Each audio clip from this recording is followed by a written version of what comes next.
story with you all, but I'm not a lecturer, so I would love for you guys to share as well if you feel the need to share, because that's what it's about. I would actually have to say that the models that we're using for the shoot, I had a discussion with them yesterday, and they inspired me, and I'm already natural, so I definitely would like to hear, you know, how you feel about it as well after I share my story. So it's not all about. I have been natural for 15 years. A couple of y'all been asking me that question. I've been natural for 15 years, and I went natural. I was dating someone, and he was the type of person that could see beauty in everything that I couldn't see beauty in at that time due to my conditioning. You know, when you're raised and you're conditioned to think that a European standard of beauty is beautiful, it's like you're conditioned and you don't even know it. So I was raised where I remember being a little kid, and I remember looking in the mirror, and I remember saying, I can't wait till I get older so I can have light hair and long, light hair and long straight hair. And that was normal for me, you know what I mean? Because that's the way my family looked. You know, our families are our first teachers, you know, as well as the media, and they're doing a great job with having us hate ourselves. So I'm not trying to come from a place of judgment. Please know if you have straight hair, I'm not judging you. I have two best friends who are relaxers, and they're my biggest supporters. So it's never about judging, but it's about facts. So if I hurt your feelings, I apologize, but I just gotta keep it real, okay? So basically what happened was I was dating someone, and again, he would see beauty in all these things. He wasn't conditioned the way that I was conditioned. He would see beauty in natural hair women. He could see somebody that wasn't as attractive physically, and he could see beauty in that person's smile. And he changed me in a lot of ways. So what happened was we hit me in my heart just was like broken, and it just really it just hit my mind and my heart, and I was just like, wow, I hate myself. You know, and I really felt it deeply in my heart, and I went and, you know, I reflected on it for a minute, because it's a big decision when you're going natural. 15 years ago, there was no hair blogs. There was no natural hair groups with 300 people who were going to come out. You just were an outcast, and that's it. And anybody here that's been natural over 10 years can tell you that. You are just an outcast, and you're basically ugly. So, it weighed on me so heavily that I said, you know what, I'm going to do it. I didn't do a big chop. What I did was I got micro braids at the time, and I just let it grow out from the micro braids. And I always had really long hair. It wasn't as healthy. It was just like long and really, really thin. So I got the micro braids and I let it grow out from there. So when the micro braids came out, y'all know micro braids, they pull out your hair anyway. So when I took out the braids, it pulled out all the relaxed ends. My hair was looking a mess. I was just not looking cute. So all of this was natural, and it was about this long. So, you know, I didn't know what to do the first year. I didn't have any guidance, I didn't have any help, and unfortunately for me, I didn't have any support from my family or my friends. The only person who supported me was my ex-boyfriend. And though we're not together, I say people do have purposes in your life. Some people are there forever, some people are there for seasons. You just have to honor it and sometimes let them go. But the great thing about him is he told me I was beautiful when I didn't think I was beautiful. So when you go natural, you have to understand you're not going to attract the same type of people, and you're not going to attract the same type of men. But to me, I just thought men thought I was ugly. Because everybody just started trying to talk to me. They didn't think I had a boyfriend. Oh, that's a man trying to talk to me like, oh, I'm cute, what? You know, you're like, I still got it, you know? But people just stopped trying to talk to me at all. But I had him, and he was basically like my support system. He was like 100 people in one. And he was just like, you're beautiful to me. I don't care. And that's the purpose of me telling y'all how he viewed beauty. So different than the world. You know what I mean? So he really just helped me. And it was really, really hard for me at first. I never wanted to go back to a relaxer though, because I did my ancestral research, and our ancestors do not have bone straight hair. I am sorry if y'all didn't know that. I need to let you know today. They don't have bone straight hair. We have this kinky hair for a reason, and God, the creator, the most high, whatever you want to call him, did not make a mistake on you. You're okay. You're beautiful as you are. Like, please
your hair.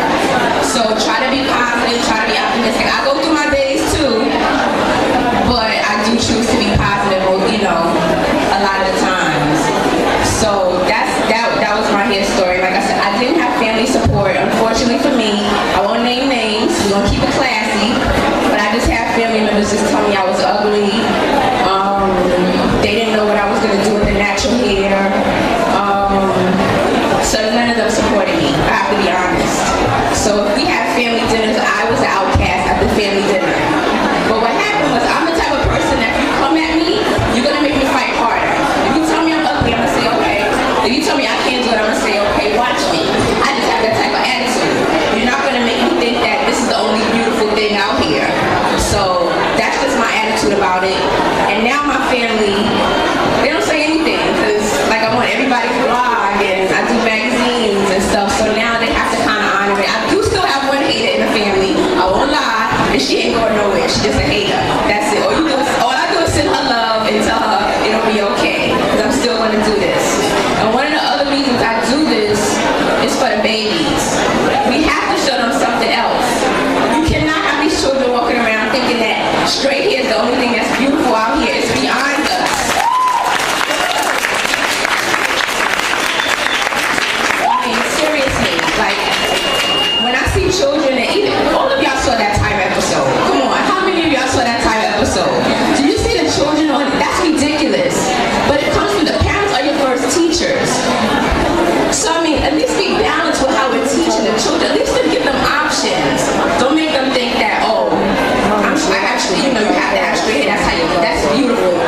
And I mean, even through work, jobs, I've been through it with jobs. I've been taken to the HR department because of my hair. But see, they underestimate the small frame. Because when I get in there, I'm like, you know what? I'm not doing anything. Do what you have to do. My hair is nappy. Your hair is nappy too under your relaxer. If you take it out. So you see, I'm the rebellious one. Yeah, I don't care. I am a non-conformist to heart. You say go right, I'm like, really? Like why? Why do I gotta go right? I really want to understand everything. So please know, like, if you're going natural, if you're thinking about going natural, if you're newly natural, there's so many blogs out here, and I honor all of you that have blogs to support everybody out here. I didn't have it. I had nobody to turn to. So keep doing what you're doing if you're out here, and if you're battling with it or thinking nobody's gonna love you, or if you think a man's not gonna want you, if he don't want you natural, you don't need him at all. He ain't even worth it. Because let me tell you, with this natural hair, it's not about being confident, it's not about being cocky, but when you're confident in your skin, I have attracted guys that literally told me I've never dated a woman with natural hair. But you, it's something about you. And I'm like, that's right, I represent my ancestors. There's people that came before us that fought for us. And do we just choose to go to the European standard of beauty? Like, no, it's not cool. I'm gonna tell you how it's not cool. I'm sorry, and that's real. There was ancestors that came before you. I'm sorry, you didn't just come here, you're not the first. We have to really take that in consideration, really. So, again, I am always going to continue to natural hair model as long as people want to do things with me, they want to work with me, I'm always able, you can reach me. You know what I mean? I make myself very accessible to people because every time I take a picture, I think about babies. I don't think, oh, I'm so fly. Because I'm really not that type of person. I think about a little girl's going to look at that and she's going to say, wow, I can look like her. And it's okay for me to look like her. So that's why I do what I do. And I'm not done. I'm not done. When I'm finished, I'm trying to be on every cover of everything. Everything. And it's not because I think I'm so fly. It's because those little children need to know. We have to have some type of balance. You have to have balance. It's nothing wrong with relaxed hair. Everybody has a right to choose. Please know I'm not taking people's right away of choice. You have a right to what you want to eat, where you want to go, what you want to do. You know what I mean? But give that little girl a chance to say, well, I don't want that. I want to look like that. I like her hair. And like I said, with this I get some hate too. I found myself on a blog in the Congo. And I was honored. I was like, wow, I'm in a blog, in the Congo. And this girl was like, Mahogany, she's my natural hair inspiration. I love her hair. And she said she had my picture up at work.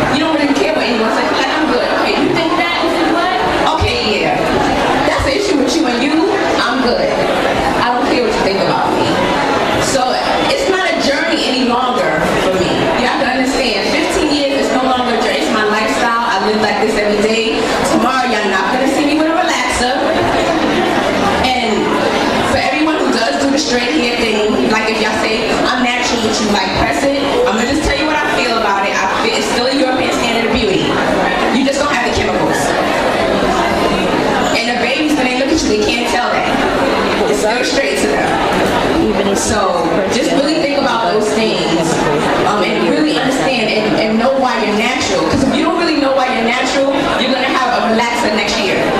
Because you don't even understand your process. You know what I mean? Like really reflect on it. Like I reflect on it. Nobody can do anything to me. Somebody could come here and offer me $100,000 now to rock a relaxer, and I'm going to tell them no.